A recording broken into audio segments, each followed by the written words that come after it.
Good afternoon. Welcome to Kenya News Update today. I'm your host, and we're diving deep into the complex world of global finance.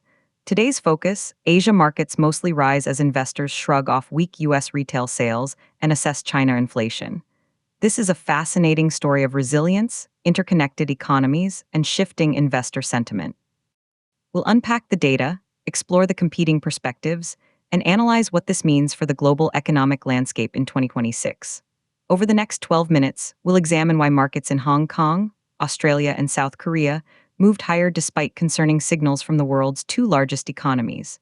We'll debate whether this optimism is justified or if it's a classic case of markets ignoring warning signs. We have a lot of ground to cover, so let's get started. First, let's set the stage with the key numbers that drove today's trading. The headline story is one of surprising strength in Asia. Hong Kong's Hang Seng Index closed up 1.43%. That's a significant gain. Australia's S&P ASX 200 rose 0.6%. South Korea's Kospi gained 0.55%. Meanwhile, the Shanghai Composite in mainland China was more muted, adding just 0.13%. These are the gains that caught everyone's attention. But to understand them, we must look at the data that seemingly should have caused concern. From the United States, retail sales figures for January came in weak, showing growth of just 0.4%. That missed analyst expectations. In China, the inflation story was even more stark. The Consumer Price Index, or CPI, for January rose by only 0.2% year-on-year. That's a clear miss against forecasts and signals persistent deflationary pressures in the world's second largest economy. So, the central question for our debate today is this: are Asian markets correctly pricing in a resilient global recovery, or are they dangerously overlooking fundamental weaknesses in both U.S. consumer demand and China's domestic economy? Let's bring in our first perspective. Analyst Maya Chen from Singapore argues this is a smart, forward-looking move by investors.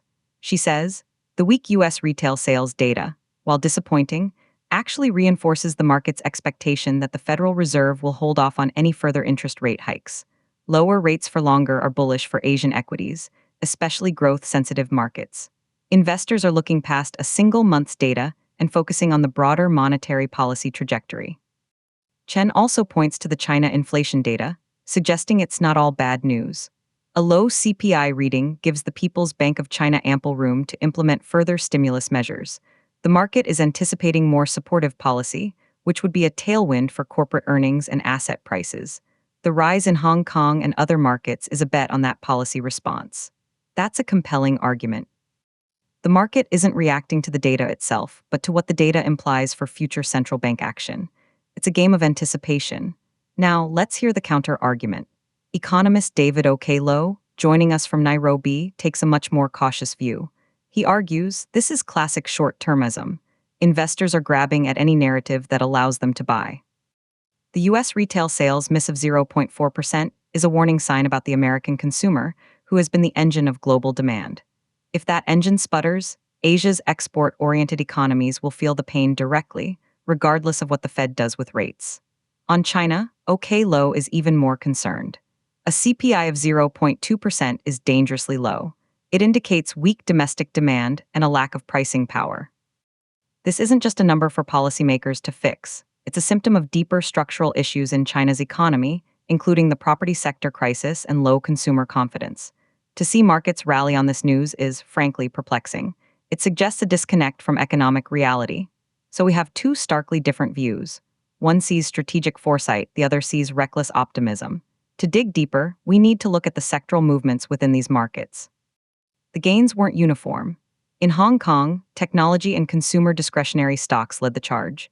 In Australia, it was the materials and mining sectors that provided the lift. This tells us something important. The rally wasn't driven by a broad-based, risk-on sentiment, but by specific bets. The Australian move, for instance, might reflect optimism about commodity demand, perhaps tied to expectations of Chinese stimulus.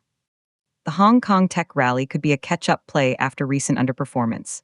This nuance is critical. It wasn't a blind rush into all Asian stocks. It was a targeted rotation. Let's visualize some of these key percentage moves to see the disparity. Now, we must also consider the unique context of today's trading. Japan's markets were closed for a public holiday. Japan is the third largest economy in the world and a major financial hub in Asia. Its absence from today's trading activity cannot be overstated. Would the Nikkei have followed the regional trend higher, or would it have acted as a drag? We simply don't know. This missing piece adds a layer of uncertainty to today's session. The closure may have amplified moves in other markets by concentrating liquidity and focus. Furthermore, we have the backdrop of what happened on Wall Street. While the Dow Jones Industrial Average closed at a record high, the broader S&P 500 and the tech-heavy Nasdaq declined. This divergence was attributed to concerns about the sustainability of the artificial intelligence boom. Some mega-cap tech stocks saw profit-taking. This U.S. dynamic likely influenced Asian tech trading, creating a mixed signal. The Dow's record, driven by industrial and defensive names, suggested one story of stability. The Nasdaq's decline, driven by AI concerns, suggested another story of sector-specific risk. Asian traders had to parse these conflicting signals from the US. Let's now turn our attention specifically to China. The inflation data is the centerpiece of today's analysis. A year-on-year consumer price index increase of 0.2% is far below the government's target. It indicates that deflation, or falling prices, remains a tangible threat. For consumers, this might sound good, cheaper goods, but for an economy, it's a poison. It encourages people to delay purchases, expecting prices to fall further. It squeezes corporate profit margins. It increases the real burden of debt. So why didn't Chinese stocks sell off more sharply? The Shanghai Composite's meager 0.13% gain suggests a muted wait-and-see attitude. The real optimism was in Hong Kong, which often reacts more sharply to policy expectations than mainland markets. The debate here is about the effectiveness of potential stimulus. Can the People's Bank of China and the government engineer a turnaround with rate cuts and fiscal spending? Or are they pushing on a string, facing deep-seated problems that monetary policy can't easily fix? This is where the long-term view clashes with the short-term trade. Adding another layer is the geopolitical landscape. With Donald Trump in the White House since January 2025, trade policies between the US and China remain a key variable. Any new tariffs or trade restrictions could immediately overshadow today's positive market moves. Investors in Asia are constantly weighing these political risks against economic data. The relative calm today might reflect an assumption that trade tensions will remain contained, at least in the near term. But that's a significant assumption. Let's also consider the perspective from other emerging markets. Kenya, for example, watches these developments closely. As President William Ruto's administration seeks to attract foreign investment and manage its own economic challenges, the health of major Asian economies is crucial. Asian investors are significant players in African infrastructure and development. A strong, confident Asia is more likely to deploy capital abroad. A worried, inward-looking Asia is not. Therefore, today's market resilience, if sustained, could have positive ripple effects far beyond the region. However, if it proves to be a false dawn, the withdrawal of risk capital could be swift.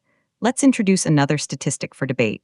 While the major indexes rose, market breadth, the number of advancing stocks versus declining stocks was not overwhelmingly positive. In Hong Kong, advancers only slightly outnumbered decliners. This suggests the index gains were driven by a handful of large-cap stocks, not widespread participation. This is a technical point, but an important one for our debate. It supports David O.K. Lowe's caution. A narrow rally is less healthy and sustainable than a broad-based one. It indicates a lack of conviction. So, is this a case of smart money leading the way, or thin money creating an illusion of strength? The volume of trading today was also slightly below average for some of these markets. Lower volume on an up day can sometimes indicate a lack of strong conviction behind the move. It's another data point for the skeptics. Now, let's look forward. What are the key indicators investors will be watching next? First, more data from China, industrial production, retail sales, and fixed asset investment figures. These will show whether the weak inflation is translating into weak activity. Second, comments from Federal Reserve officials regarding the weak U.S. retail sales. Will they see it as a one-off or a trend? Third, corporate earnings from major Asian companies. Are bottom-line profits holding up? Finally, currency movements. The Chinese yuan and the Japanese yen will be critical to watch. A significantly weaker yuan could be a sign of capital flight or a deliberate policy move, both of which would roil markets. In our final analysis, we must weigh all these factors. The bullish case rests on policy anticipation and selective sector strength. The bearish case rests on fundamental economic weakness and technical warning signs. As of today's close, the bulls won the day. The indexes are green, but the victory was narrow and context-dependent. The absence of Japan, the mixed signals from the US, and the concerning Chinese data create a fragile foundation for this optimism. For investors in Kenya and across Africa, the lesson is one of cautious observation. Global markets are in a delicate phase. The post-pandemic recovery, geopolitical tensions, and shifting monetary policies are creating volatile crosscurrents. Today's Asian market performance is a snapshot of that complexity. It shows markets trying to discount the future, sometimes correctly, sometimes not. Our role is to understand the debate behind the numbers. To summarize, Asian markets rose, with Hong Kong leading at 1.43%, Australia at 0.6%, and South Korea at 0.55%, despite weak U.S. retail sales of 0.4% and concerning China inflation of just 0.2%.